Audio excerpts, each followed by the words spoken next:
seperti ini. Oke, baiklah, pertama-tama perkenalkan kami mahasiswa dari Universitas Negeri Gorontalo, Fakultas Olahraga dan Kesehatan, Program Studi Pendidikan Kepelatihan Olahraga. Oke, langsung saja. Jadi saya dan rekan saya Regina dan Tukramat akan menjelaskan tentang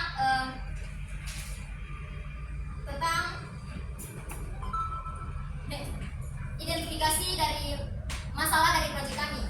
Yang pertama,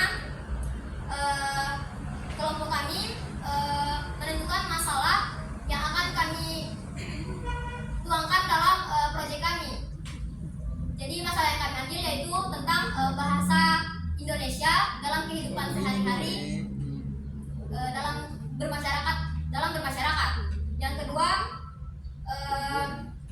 kelompok kami menentukan tema dari masalah tersebut yang bertemakan suku dan bahasa. Dan yang ketiga, kelompok kami mengeluarkan solusi-solusi apa saja yang akan kami gunakan dalam permasalahan yang akan kami kaji pada proyek kami ini. Selanjutnya akan dijelaskan oleh rekan saya Regina dan Tukramat. Silakan. Baik, terima kasih.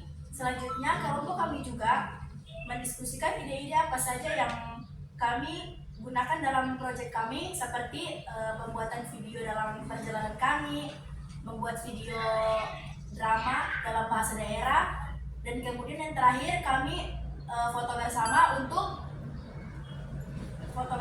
untuk disatukan dan dibuat untuk menjadi film pendek. Dan yang terakhir, kelompok kami juga berdiskusi kembali untuk menyusun hal-hal apa saja yang kami dapatkan dalam hasil-hasil diskusi kami yang sebelumnya untuk menjadi satu. Tujuannya agar proyek kami bisa berjalan dengan lancar. Oke. Saya kembalikan kepada moderator. Baik, terima kasih kepada rekan saya. Selanjutnya rangkaian kegiatan akan dijelaskan oleh teman saya, yaitu John Mary Tekei, ada Noval Pratama Rauf, dan Mahmudin Bungo. Dipersilakan.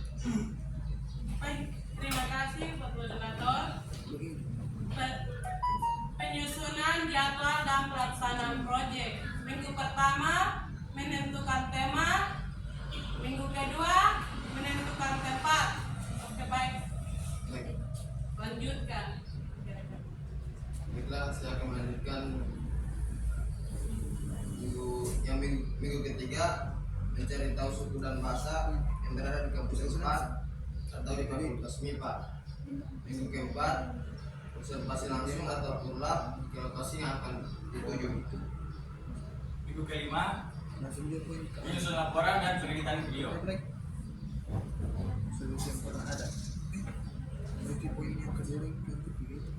Saya kembalikan ke moderator. Oke, baiklah. Kemudian untuk penyebab dari masalah ini, dari proyek ini akan dijelaskan oleh rekan saya Agil Torik Mahmud dan Muhammad Darmawan Sambudi. Terima kasih kepada moderator. Langsung saja.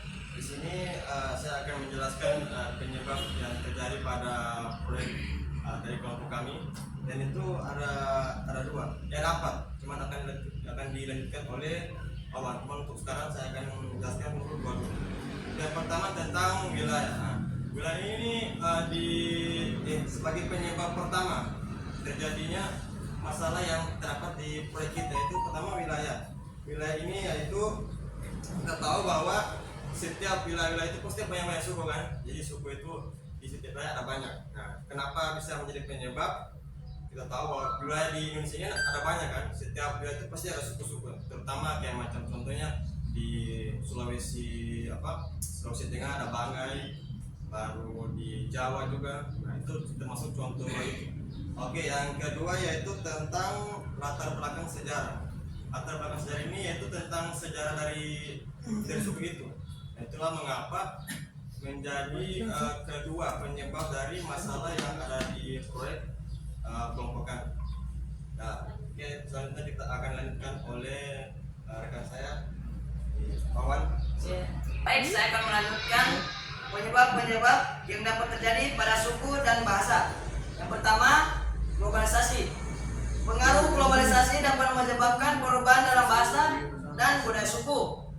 seringkali menghadirkan ancaman terjadi keberlanjutan bahasa dan tradisional. Yang kedua, modernisasi. Proses modernisasi bisa membawa korban besar dalam cara hidup suku, termasuk dalam bahasa dan nilai-nilai tradisional. Baik, saya kembalikan kepada moderator. Baik, terima kasih kepada rekan-rekan saya. Selanjutnya, untuk solusi yang pernah ada akan dijelaskan oleh rekan saya, Ahmad Haabu dan Muhammad Fadil Kutolo. Untuk rekan saya, dipersilakan. Baik, terima kasih. Pada kali ini saya menjawab solusi yang sudah ada terdapat di kalangan umum atau artikel. Menghargai perbedaan, kita bisa menggunakan bahasa Indonesia dengan teman yang memiliki bahasa daerah yang berbeda dengan kita. Tidak menutup teman dengan akses atau bahasa yang khas. Mengapresiasi budaya lain dengan cara berusaha mengenal sekeras lain untuk kesenangan atau hiburan semata. Baik, terima kasih. Saya akan melanjutkan materi selanjutnya. Yang pertama, tidak mencemooh adat istiadat, pakaian adat atau budaya yang berada dengan budaya kita.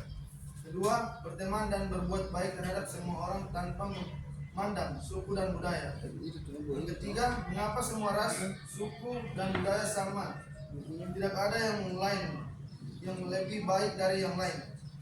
Keempat, ikut gotong royong bersama teman baik di sekolah atau di rumah dan memandang suku atau budaya mereka. Baik, terima kasih. Itu saja. Saya kembalikan ke moderator.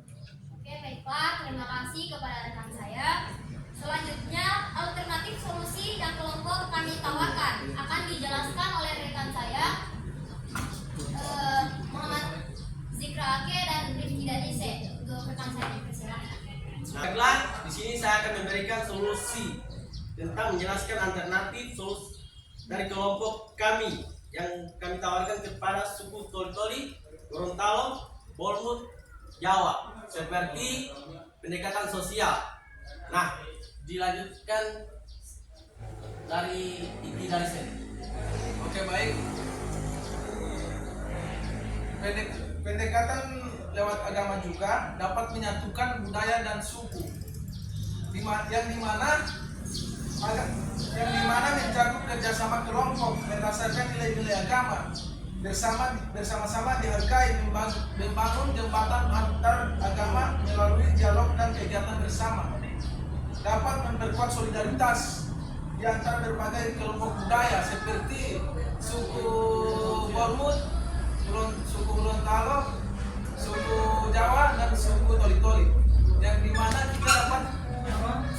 dimana kita dalam agama itu dapat menyatukan berbagai suku. Oke, baik, terima kasih. Saya kembalikan ke moderator.